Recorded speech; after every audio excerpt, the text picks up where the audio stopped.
very, very, very interesting. It's and in some ways, I suppose, kind of confusing. But it's Anything Goes Friday here on our program today. If there's anything you want to talk about, I'm guessing this will be the principal topic. But we have no guest today. It's just going to be you and me for the whole day, as is often the case.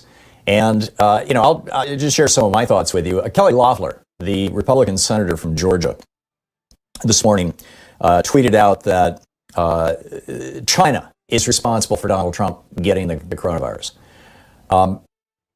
There are other countries, Taiwan, South Korea, Japan, where, in the entire country over the entire last year, they've only had, a few dozen or a few hundred deaths. There's no active cases that I know of, no active spreading going on right now, for example, in New Zealand.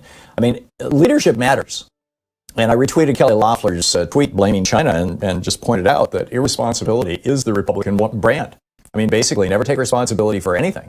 That's what they, this is their worldview. So, I'm expecting to hear more of this, that the Republicans are going to try and spin this around to say, we're the victims of China. Well, yeah, the Chinese could have handled this better in the early stages. We could have handled it better once we knew what it was. And by the way, we knew what it was in December of last year.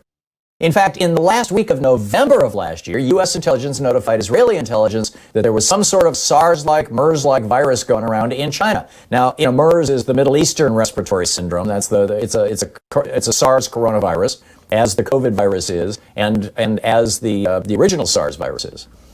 And we didn't know exactly what it was, but we knew it was bad. We knew it had the potential to kill people, as the other two SARS viruses have.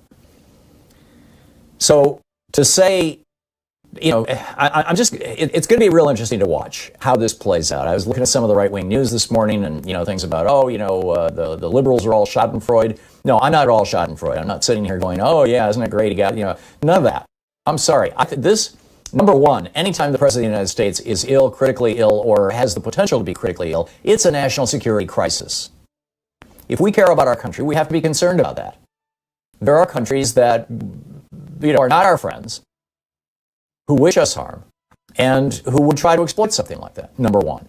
Number two, if this goes the way that it most likely will for Donald Trump, the percentage of people who die from COVID who are over 70, the percentage of people who are between 70 and 80 years old who get COVID and then die is a little short of 6%.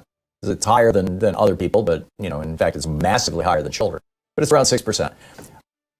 Of the people who, and the numbers are all over the map. I wrote a lengthy article about this that you can find easily on the internet, about breaking down all the science that we've got on COVID. It was published 2 or 3 days ago on Raw Story and Alternate. I'm not sure if it's still on those sites any longer because they tend to roll fairly fast.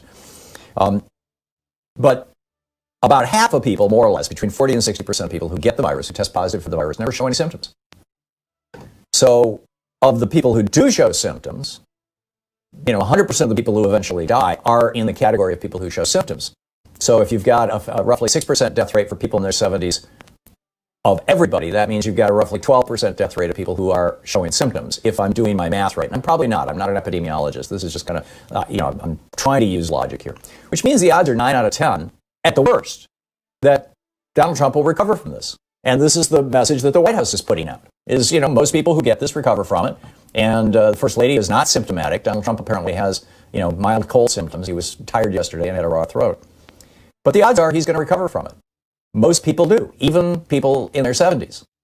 Now, there's a good chunk of those people who end up, in particularly people in their 70s, or people over 60, actually, is, most of the data has been compiled over 60, under 60, or over 65, under 65. But where I was going with that is that a lot of folks like this, and this was the article that I wrote a couple days ago about this, is that a lot of these people are suffering long-term consequences of it. It's a vascular disease. It's not a lung disease. It inflames the vascular system, the arteries, veins, and capillaries. And therefore, it can damage any organ in the body. It can cause strokes. It can cause heart damage. In fact, we've seen examples of it causing heart damage in young athletes. They found in this one study that about a third of the college-age athletes who got COVID, and these were not people who, none of them were hospitalized, but about a third of them had measurable heart damage on an echocardiogram, on a taking a picture using an MRI, or ultrasound, taking a look at the heart. So, that could be a problem. But I think that the thing that concerns me most is that this becomes a Jair Bolsonaro kind of scenario. Jair Bolsonaro, I believe he's 56 years old. I could be wrong. But he's the president of Brazil. And, a few months ago, he got coronavirus. He was sick for a week or so, and then he's done with it. And he came out afterwards, having survived it, and said, the fact that I survived this is proof that, what I've been saying all along, there's no there. This isn't a disease you have to worry about. There's nothing. It's just a bad cold. I had a bad case of the flu. Therefore, go about your life. And this is why Brazil is built, they've got mass graves going on all over the country. So, this could be a great wake-up for the country and for Trump supporters, or it could end up hardening their position. It's really hard to tell how this plays out. I've also seen all over the internet, these conspiracy theories that this is classically Atwater, right? He's just, he wants to divert the attention of us all away from how terribly he did it on the debate and this, that, and the other, how bad the economy is, and et cetera. I don't think so. I'm not going there. I don't. Although, well, no, there's no although. The main thing that people are positing is that this might be his way of getting out of debates. Number one, if that was the case, it would have leaked by now. And number two, it's like, we really don't need to go there. I get it. This is a White House that has lied to us repeatedly. Louise and I watched the rest of the Comey case last night on Showtime, I think it is. And what an amazing 3-hour TV series. I mean, just astonishing about what Comey went through with Trump and the whole Russia thing. It was just breathtaking. And you get it, that this White House is literally capable of anything, and lying through their teeth is certainly up the top of that list. So we've lost a lot of trust and faith in them. But I think that, we can take this seriously. Come on. I mean, there's no need to get crazy about this.